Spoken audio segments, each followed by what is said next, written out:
জেনে রাখুন, ভগবানই যদি খেতেন, যেদিন মহাভারতে দুর্যোধন কৃষ্ণকে নিমন্ত্রণ করেছিল, করেননি বাবা? যে কৃষ্ণ তো গোয়ালার ছেলে, দধি দুগ্ধ ক্ষীর স্বর্ণমণি বেশ ভালো খেতে পছন্দ করে।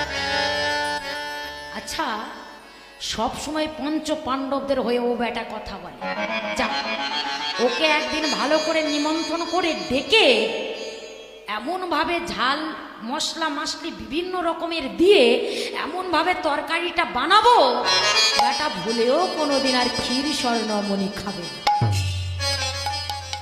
তা ভগবানকে যদি মনের মধ্যে এইগুলো রেখে যদি তাকে ডাকা যায় বা নিমন্ত্রণ করা যায়, ভগবান জানবে না? তিনি তো পরমাত্মা। হ্যাঁ, প্রত্যেকটা জীবের মধ্যে পরমাত্মা রূপে তিনি বিরাজ করছেন।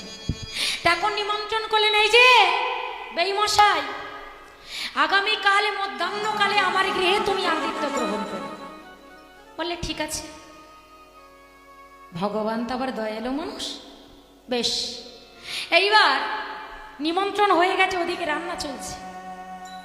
ঠিক মধ্যাহ্নকালে নিমন্ত্রণ করেছে, মধ্যাহ্নকালে যাচ্ছে। আর যাবার সময় আমার দেখা হয়ে গেল এক ভক্তের সঙ্গে। হ্যাঁ গো বাবার, কার সঙ্গে দেখা হয়েছিল? যার ঘরে একটা চালের কণাও পাওয়া যাবে না, ভাবো, তার সঙ্গে দেখা হয়ে গেল। আর যেই দেখা হয়েছে অমনি সঙ্গে সঙ্গে করজোরে বিদুর বলেছিল, কৃষ্ণ রে, ওরে ও কৃষ্ণ, আমি জানি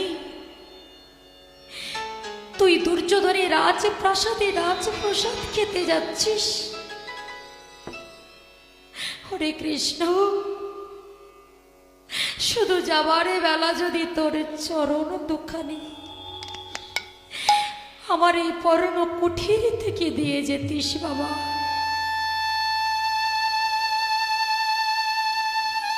ওই যে বললাম, ভগবান ভক্তকে পরীক্ষা করে মা।